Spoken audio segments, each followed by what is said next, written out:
வணக்கம் நண்பர்கள். சென்னை மாநகராட்சி தற்காலிக துப்புரவு பணியாளர்கள் தொடர்ந்து 5 நாளாக போராட்டம் நடத்திருக்காங்க. அதை பற்றி சுருக்கமாக பார்க்கலாம். வீடியோவுக்கு சப்ஸ்கிரைப் பண்ணி சேனலுடைய வளர்ச்சிக்கு உதவுங்க. கூடவே பெல் பட்டன் ஆன் பண்ணி வைங்க. அப்போ தான் சேனலில் போடுற வீடியோ உங்களுக்கு நோட்டிஃபிகேஷன் கிடைக்கும். சரி, இப்போ வீடியோக்குள்ளே போகலாம். இந்த துப்புரவு தொழிலாளர்கள் 15-20 வருஷமாக தற்காலிக பணியாளராக வேலை செஞ்சிட்டு இருக்காங்க. அவர்களை பணி நிரந்தரம் செய்ய திராவிட முன்னேற்ற கழகத்தினுடைய ஆட்சியாளர்கள் விரும்பவில்லை. இந்த ஆட்சி ஒரு குப்பை அப்படிங்கிறது இதிலிருந்து நன்றாக விளங்குகிறது. இந்த துப்புரவு தொழிலாளர்களை சந்திக்க துணை முதலமைச்சர் உதயநிதி ஸ்டாலின் அவர்கள் விரும்பவில்லை, மறுக்கவில்லை. அதனால தான் கூலிப்பட ஆடியோ ஷூட்டிங்க்கு இந்த துப்புரவு தொழிலாளருக்கு கூலி கொடுக்க விரும்பாத துணை முதலமைச்சர் உதயநிதி ஸ்டாலின் அவர்கள் அவர்கள் போராட்டம் நடத்துகிற சாலை வழியாக போகாமல் வேறு சாலையை தேர்ந்தெடுத்து கூலிப்பட ரஜினி நடித்த கூலிப்பட ஆடியோனுடைய வெளியீட்டு விழாவில் கலந்து கொண்டிருக்கின்றார். இதை பற்றி ஆளும் திராவிட முன்னேற்ற கழகத்தினுடைய ஆட்சியாளர்கள்ட்ட கேள்வி கேட்டால் என்ன பண்ண சொல்ல போகிறாங்க? கடந்த 2-3 வருடமாக உதயநிதி ஸ்டாலின் அவர்கள் சினிமாவில் நடிக்கல. அதனால் இந்த துப்புரவு தொழிலாளர்கள் 2000க்கு மேற்பட்டவர்கள் உதயநிதி ஸ்டாலின் அவர்கள் தொடர்ந்து சினிமாவில் நடிக்கணும் அப்படிங்கிற காரணத்துக்காக தான் போராட்டம் நடத்திட்டு இருக்காங்கன்னு சொல்லிட்டு ஆளுங்கட்சியை சேர்ந்தவர்கள் சொல்ல போகிறாங்க. அப்படிப்பட்ட பொய் மூட்டையை அவிழ்த்து விடுவர்கள் தான் இந்த ஆளுங்கட்சி அவர்கள். அதாவது ரோம் நகரம் பற்றி எரியும் பொழுது அதனுடைய மன்னர் பிடில் வாசிட்டு இருந்தாராம். அப்படிப்பட்ட நிலையில தான் திராவிட முன்னேற்ற கழகத்தினுடைய ஆட்சி தற்பொழுது 4.5 வருடமாக தொடர்ந்து இயங்கிக் கொண்டிருக்கிறது. சரி, இந்த பணியாளர்கள் 5 நாளாக போராட்டம் நடத்திட்டு இருக்காங்க. அதை பற்றி இந்த போராட்டத்தை பற்றி கேட்கவோ அல்லது என்ன அவர்களுடைய கோரிக்கை அப்படின்னு சந்தித்து பேசவோ ஆளுங்கட்சி தரப்பிலிருந்து ஒரு அமைச்சரோ எம்எல்ஏவோ யாருமே போய் சந்திக்கவில்லை. அப்படிப்பட்ட அவல நிலையில தான் இந்த போராட்டம் நடந்து கொண்டிருக்கிறது. இந்த போராட்டத்தில் பெரும்பாலும் 2000க்கு மேற்பட்ட பெண்கள் கலந்துட்டு இருக்காங்க. அதுதான் இது முக்கியமான சம்பவமாக இருக்கிறது. இந்த போராட்டத்தை பற்றி இந்த துப்புரவு தொழிலாளர்கள் பணி நிரந்தரம் வேண்டும் போராட்டம் நடத்திட்டு இருக்காங்க. இவர்கள் உண்மையிலேயே உதயநிதி ஸ்டாலின் அவர்கள் சினிமாவில் தொடர்ந்து நடிக்கணும் அப்படிங்கிறது அவருடைய கோரிக்கையாக இருக்குது அப்படின்னு சொல்லிட்டு இவங்க சொல்லுவாங்க. இதை ஏற்றுக்கொண்டு உடனடியாக உதயநிதி ஸ்டாலின் அவர்கள் அடுத்த படத்துக்கு உண்டான ஷூட்டிங் டேட்டை அனௌன்ஸ் பண்ணால் சரியாக போயிடும். இந்த போராட்டக்காரர்கள் எல்லாம் கலைந்து சென்று விடுவாருங்க. அப்படி ஆளுங்கட்சி சொல்லக்கூடிய நிலையில் தான் இருக்கிறது. சரி, எதிர்கட்சியை சேர்ந்த தலைவர்களும் ஊடகங்களும் சொல்வதில்லை, மக்களுடைய மனதுக்கு மக்களுடைய காதுக்கு சென்று சேராத அளவுக்கு ஆளுங்கட்சியை சேர்ந்த சேட்டலைட் ஊடகங்களும் டிஜிட்டல் ஊடகங்களும் இந்த செய்தியை இரட்டிப்பாக வெளியிடாமல் இருட்டடிப்பு செய்து கொண்டிருக்கிற அப்படிங்கிறத எடுத்துக்கொள்ள வேண்டும். இப்பொழுது அந்த 2000 தொழிலாளர்களும் போராட்டம் நடத்துகிறாங்க. அதில் பெரும்பான்மையான பெண்கள் சொல்லியிருந்தேன். அவர்கள் போராட்ட காலத்தில் இருக்கிற 2 பாத்ரூமையும் மாநகராட்சி ஊழியர்கள் பூட்டிட்டாங்க. அப்படின்னா அந்த பெண்கள் தங்களுடைய இயற்கை உபாதை கழிக்க எங்கே செல்வாங்க? அப்படி அவர்கள் சிரமப்படணும். அதன் மூலமாக போராட்ட காலத்திலிருந்து வெளியேறணும் அப்படிங்கிறது தான் ஆளுங்கட்சியினுடைய நோக்கமாக இருக்கிறது. அதை நோக்கி தான் இந்த அவர்களுடைய உரிமையை பறிக்கக்கூடியதாக, அதாவது ஒரு கழிவறைக்கு கூட செல்ல முடியாத ஒரு இக்கட்டான நிலைக்கு அவர்கள் தள்ளப்பட்டிருக்கின்றார்கள். சரி, அடுத்ததாக இவர்கள் எல்லாமே 15-20 வருஷமாக தற்காலிக பணியாளராக வேலை செஞ்சிட்டு இருக்கிறாங்க சென்னை மாநகராட்சியில். இப்போ ராம்கி என்ற ஹைதராபாத்தை சேர்ந்த நிறுவனத்திற்கு 2300 கோடி ரூபாய்க்கு இந்த டெண்டர் ஒதுக்கப்பட்டிருக்கிறது. அந்த 2300 கோடி ரூபாயில் எப்படியும் 30% மேலே ஆளுங்கட்சிக்கு கமிஷனாக போய் சேர்ந்துவிடும். அதனால தான் இந்த டெண்டர் அப்படியே இந்த தற்காலிக பணியாளர்கள் இப்பொழுது பணி நிரந்தரம் வேண்டி போராட்டம் நடத்திட்டு இருக்காங்க.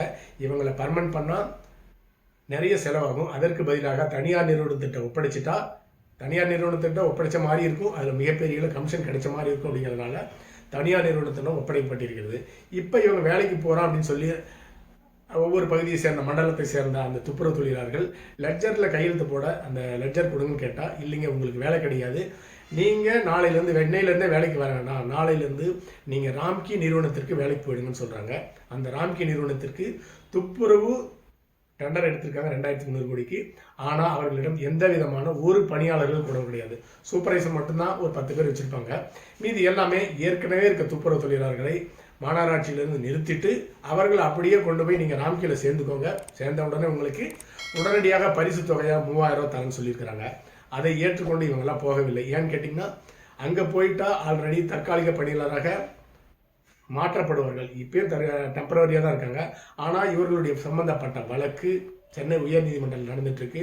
இந்த வழக்கு மறுபடியும் வரும்பொழுது ஆளுங்கட்சியை சேர்ந்த வழக்கறிஞர் என்ன சொல்லுவார், இவர்கள் எல்லாமே ராம்கி என்ற தனியார் நிறுவனத்தில் பணியாற்றுறாங்க, அதனால் இவர்களை பணி நிரந்தரம் நாங்கள் செய்ய மாட்டோம்னு சொல்லுவாங்க. அந்த கண்டிஷன்லேருந்து தப்பிக்கிறதுக்காக தான் அப்படி தங்களை மாட்ட விடுறாங்கன்னு தெரிஞ்சுக்கிட்டு தான் இவங்க ராம்கி நிறுவனத்திற்கு வேலைக்கு செல்லவில்லை.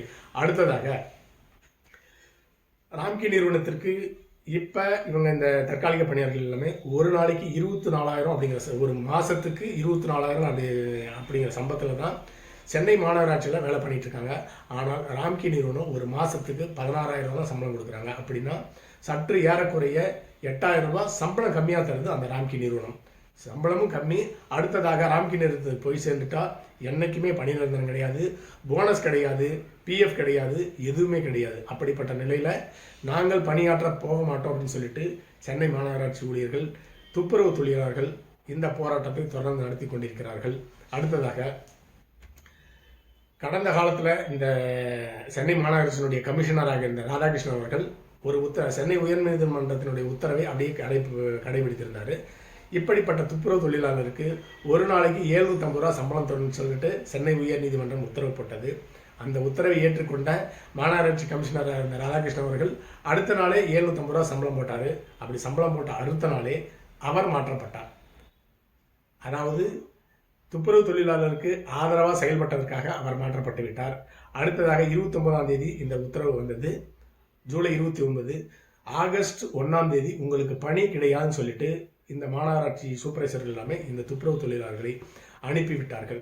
இந்த வழக்கு ஏற்கனவே சொன்னதை போலவே உயர்நீதிமன்றத்தில் விசாரணைக்கு வந்தால் ராம்கி நிறுவனத்தில் இவங்க வேலைக்கு செஞ்சால் இவர்கள் ராம்கி நிறுவனத்தை சேர்ந்த தனியார் ஊழியர்கள், இவர்களை நாங்கள் பணியாற்ற மாட்டோம் அப்படிங்கிற வாதத்தை முன்ன வச்சு இவர்களை பணி நிரந்தரம் செய்யக்கூடாது அப்படிங்கிறது தான் ஆளுங்கட்சியினுடைய குறிக்கோளாக இருக்கிறது.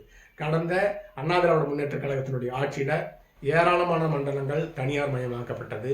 5, 6, 7 இந்த 3 மண்டலங்கள் கடந்த ஆட்சி காலத்தில் பணி நிரந்தரம் செய்வதற்கு தனியார் மயம் ஒப்படைப்பதற்கு முன்பாக சில மண்டலங்கள் தனியார் மயமாக்கப்பட்டது. அதை எதிர்த்து சென்னை உயர் நீதிமன்றத்தில் இவங்க வழக்கு தொடர்ந்தாங்க. அதனால் இவங்களை அண்ணா திராவிட முன்னேற்ற கழகத்தினுடைய ஆட்சியில் தனியாரிடம் இந்த டெண்டர் ஒப்படைக்கப்பட முடியவில்லை. அப்பொழுது இந்த ஊழியர்கள் எல்லாமே போராட்டம் நடத்தினாங்க. அந்த போராட்ட பந்தலுக்கு சென்ற தற்பொழுதைய தமிழகத்தினுடைய முதலமைச்சரும் கடந்த கால அண்ணா திராவிட முன்னேற்ற கழகத்தினுடைய ஆட்சியில் இருந்த எதிர்க்கட்சி தலைவராக இருந்த மு.க. ஸ்டாலின் அவர்களும் தற்பொழுதைய அமைச்சர் மா சுப்பிரமணியம் அவர்களும் அந்த மாநாட்டு பந்தலுக்கு சென்று 2021 நாங்கள் ஆட்சிக்கு வந்தால் உங்களை எல்லாமே பணி நிரந்தரம் செய்கிறோம் அப்படின்னு சொல்லிட்டு பொய்யான வாக்குறுதிகள் வந்து தான் ஆட்சிக்கு வந்திருக்காங்க. 4.5 வருஷம் ஆயிடுச்சு, யாரையும் பணி நிரந்தரம் செய்யவில்லை. எங்கெல்லாம் தமிழ்நாட்டில் அரசு ஊழியர்களும் மக்களும் போராட்டம் நடத்துகிறாங்களோ அந்த போராட்ட மேடைக்கு எல்லாமே வாலண்டரியாகவே திராவிட முன்னேற்ற கழகத்தை சேர்ந்த பெரிய தலைவர்கள் போய் நாங்கள் ஆட்சிக்கு வந்துட்டால் உடனடியாக உங்களுடைய அனைத்து கோரிக்கைகளும் நிறைவேற்றுவோம் அப்படின்னு சொல்லிட்டு பொய்யான வாக்குறுதிகளை அள்ளி வீசி தான் ஆட்சிக்கு வந்திருக்காங்க. வந்து ஒரு கோரிக்கை கூட நிறைவேற்றவில்லை. மக்களுக்கும் எதுவும் நல்ல செய்யவில்லை, அரசு ஊழியர்களுக்கும் எதுவும் நல்ல செய்யவில்லை. சொந்த குடும்பத்திற்கு மட்டுமே அரசு அதிகாரிகளும் அமைச்சர்களும் முதலமைச்சரும் துணை முதலமைச்சரும் தங்களுடைய சொந்த குடும்பத்திற்கு என்ன வேணுமோ அதை மட்டும்தான் 4 வருஷமாக நிறைவேற்றிருக்கிறாங்க. இந்த துப்புரவு தொழிலாளர்களுடைய கோரிக்கை கூட அவர்களால் நிறைவேற்ற முடியவில்லை என்றுதான் எடுத்துக்கொள்ள வேண்டும். அடுத்ததாக யாரை பணி நிரந்தரம் பண்ணணும், யாரை டெம்பரவரியாக வைக்கணும் அப்படிங்கிற ஒரு மிகப்பெரிய குளறுபடியே இந்தியாவில் நடந்துட்டு இருக்குது. ஓட்டுக்காக அரசு ஊழியர் ஏராளமான வேலையே செய்யாத சோம்பேறித்தனமாக செயல்பட்டு கொண்டிருந்த அரசு ஊழியர்களை நிறுவனத்தை நடத்தி கொண்டிருக்கிறது, அரசாங்கம் நடத்தி கொண்டிருக்கிறது. அவர்களை எல்லாமே டெம்பரவரி ஆக்கிட்டு இபி மற்றும் ஏராளமான துறையெல்லாம் இருக்குது, அந்த எல்லா துறையுமே தனியார் மயக்கிட்டு இப்படிப்பட்ட மக்களுக்காக துப்புரவு பணிகளை செய்கிற துப்புரவு தொழிலாளர்களை பணி நிரந்தரம் செய்வதுதான் மிக சரியாக இருக்கும். ஒருவேளை சென்னை உயர்நீதிமன்றம் இந்த துப்புரவு தொழிலாளர்களை நிரந்தர தொழிலாளர்கள் மாற்றும்னு சொல்லிட்டு உத்தரவு போட்டால் உடனடியாக தமிழக அரசு ஒரு நாளைக்கு 1 கோடி ரூபாய் கொடுத்தா வாதாடுற வழக்கறிஞரை உச்சநீதிமன்றத்தில் நியமித்து அதற்கும் எதிர்ப்பு தெரிவித்து ஸ்டே வாங்கிட்டு வரக்கூடிய அரசு தான் தற்பொழுது தமிழ்நாட்டில் நடந்து கொண்டிருக்கிறது. மொத்தத்தில் இந்த தமிழக அரசு, திராவிட முன்னேற்ற கழக அரசு எந்த மக்களுக்குமே ஒரு நேர்மையான அரசாங்கமாக செயல்படவில்லை அப்படிங்கிறது தான் உண்மை. அடுத்த பதிவில் சந்திக்கலாம். நன்றி.